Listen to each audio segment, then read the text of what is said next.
pertama, saluran pengeluaran pada alat reproduksi pria adalah bagian yang berfungsi untuk mengalirkan sperma dari tempat pembentukannya hingga keluar dari tubuh.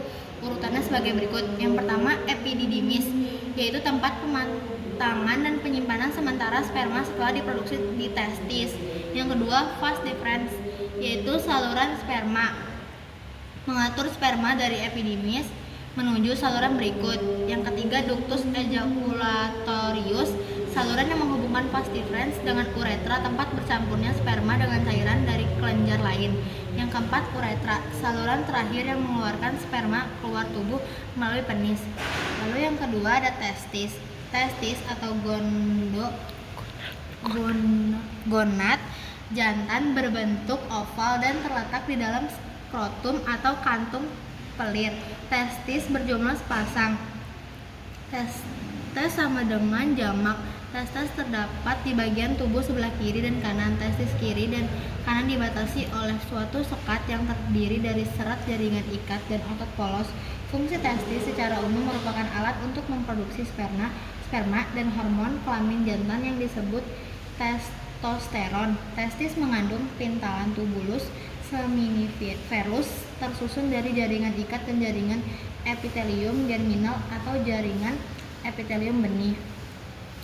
Penis terdiri dari 3 rongga yang berisi jaringan spons, 2 rongga yang terletak di bagian atas berupa jaringan spons corpus, satu rongga lagi berada di bagian bawah yang berupa jaringan spons corpus. Skrotum merupakan kantung yang di dalamnya berisi testis. Skrotum berjumlah sepasang, yaitu skrotum kanan dan kiri. Di antara skrotum kanan dan kiri dibatasi oleh sekat yang berupa jaringan ikat dan otot polos. Lalu ada spermatogenesis. Spermatogenesis adalah proses pembentukan dan perkembangan sel spermatozoa di dalam testis, tepatnya pada tubulus seminiferus yang berkembang sejak masa pubertas dan dipengaruhi oleh hormon reproduksi.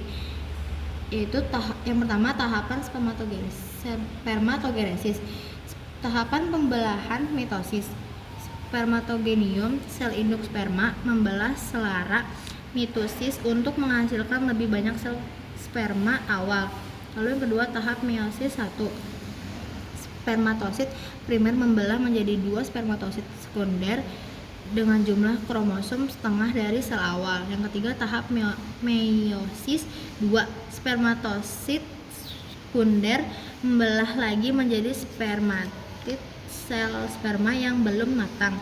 Yang keempat, tahap diferensiasi spermiogenesis. Spermatid berubah bentuk menjadi spermatozoa sperma matang dengan bagian kepala, leher, dan ekor sehingga dapat bergerak.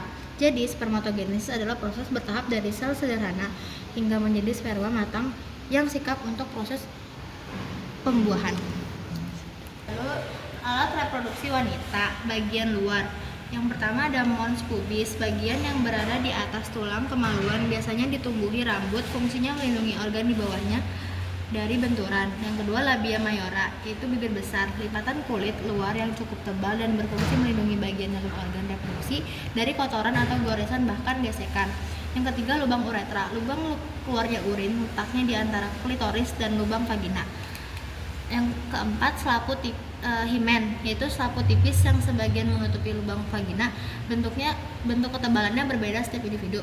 Yang kelima, klitoris, bagian kecil yang sangat sensitif terhadap rangsangan karena banyak saraf, berperan dalam respon seksual. Yang terakhir, labia minora, yaitu bibir kecil, lipatan kulit di dalam labia mayora. Bagian ini lebih tipis dan sensitif, berfungsi melindungi lubang vagina dan uretra. Lalu di bagian dalam, yang pertama, ovarium. Ovarium berjumlah sepasang dan berfungsi menghasilkan sel telur ovum serta menghasilkan hormon estrogen dan progesteron yang mengatur siklus menstruasi. Yang kedua ada vagina, saluran berotot dan elastis pada sistem reproduksi wanita yang menghubungkan leher rahim serviks dengan bagian luar tubuh vulva, berfungsi sebagai jalan keluarnya darah menstruasi saluran persalinan. Yang ketiga ada serviks, bagian bawah rahim yang berbentuk silinder yang menghubungkan uterus dengan vagina dan berfungsi sebagai pintu rahim. Lalu yang Keempat, ada tuba falopi, sepasang saluran berotot yang menghubungkan ovarium ke rahim dalam sistem reproduksi wanita, berfungsi menangkap sel telur yang dilepaskan ovarium menjadi tempat pertemuan sperma dan telur.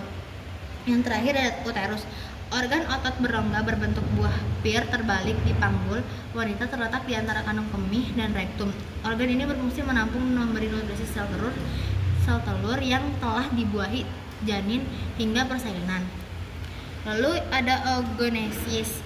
Oogenesis adalah proses pembentukan sel telur ovum pada wanita yang terjadi di ovarium dan dimulai sejak masa janin hingga dewasa. Tahapan oogenesis yang pertama, oogonium, sel induk, membelah selara mitosis menjadi oosit primer. Yang kedua, oosit primer berhenti sementara lalu saat pubertas melanjutkan meiosis 1 menjadi oosit sekunder dan badan kutub. Yang ketiga, oosit sekunder dilepaskan saat ovulasi. Yang keempat, meiosis 2 terjadi ketika ada pembuahan menghasilkan ovum matang dan badan kutub.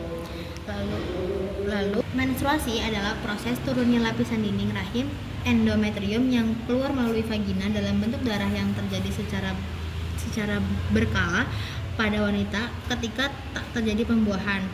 Lalu ada fase folikular, fase awal saat folikel di ovarium berkembang dan dinding rahim mulai tebal.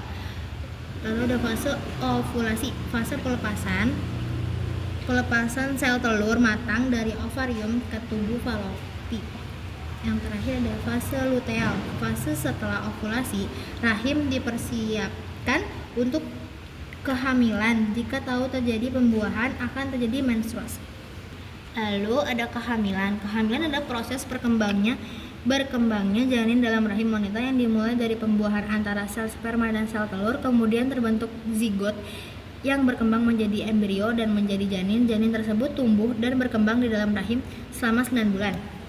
Lalu ada persalinan. Persalinan merupakan kelahiran bayi. Pada persalinan, uterus secara perlahan menjadi lebih peka sampai akhirnya berkontraksi secara berkala hingga bayi dilahirkan. Lalu ini ada relaksin.